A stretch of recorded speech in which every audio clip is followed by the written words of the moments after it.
All right, here we go. Number 40. Less than 0.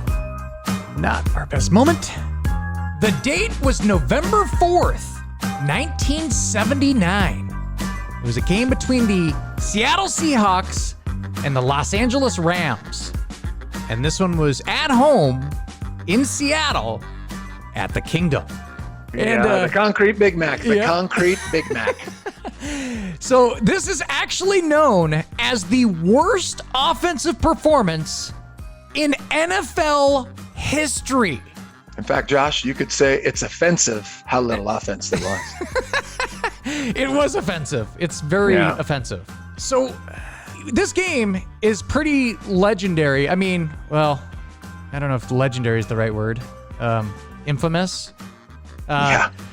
Jim Zorn. Yeah, that's a way better description.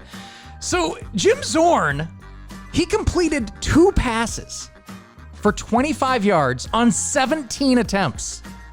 And of course, both of those completions were to, well, who is it, Ethan? Who do you think? Steve Largent, the legend. Of course. And then running back Sherman Smith, you're like, okay, well, if the passing game wasn't completely on, maybe we had some sort of rushing game going on.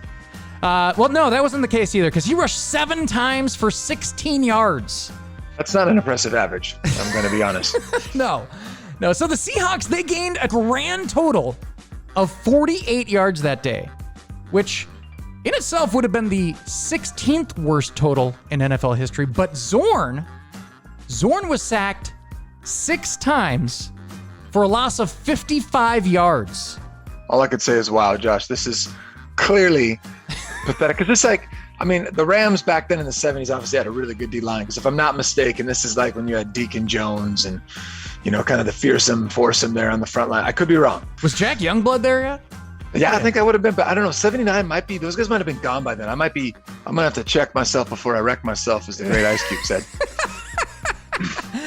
So this game, because of those sacks, it ended up resulting in the total offense of the day at -7 yards. Wow. That was the total. -7 yards, which is still, to this day, the worst offensive performance the league has ever seen. How impressive is that? That's pretty impressive. That's not impressive. That's depressing.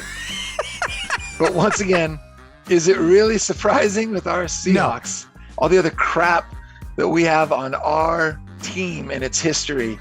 Yeah, we were still relatively new as a franchise, so. Yeah, 3 years old. And no, it looks like Deacon Jones is probably already done, but I mean, they must have had some decent D-linemen. So Jack Youngblood might have been there, I don't know. Yeah. But Deacon Jones got in the Hall of Fame in 80, so he had to have been retired for 5 years prior to that? 75? Yeah, that sounds about right. And just for another couple quick stats here, the Seahawks, they only gained 1 first down.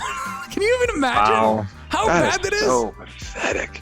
And they never actually made it past their own 42-yard line. Good Lord. Yeah, so that is -7 yards total in the. It's professional football, right? Professional football, and they were that pathetic. Yeah, you know how they always talk about how some college teams could maybe possibly beat. This might have been one of those teams that, you know, the best college team quite possibly could have beat the NFL team here. Well, Jesus, Josh, let's put the Huskies of 79 in there. They might have been better. I mean, they probably could have gotten more than a first down in this game, I'm guessing. Like, come on, man. Call a creative play. Call a trick play, for God's sake. Do something. Yeah, trick do these anything, poor man. bastards. I agree. So, yeah. So there it goes. Yeah, that's the worst NFL performance in NFL history, and I'm glad those days are over. Yeah. Of course, our Seahawks. That's just too fitting. 0.0.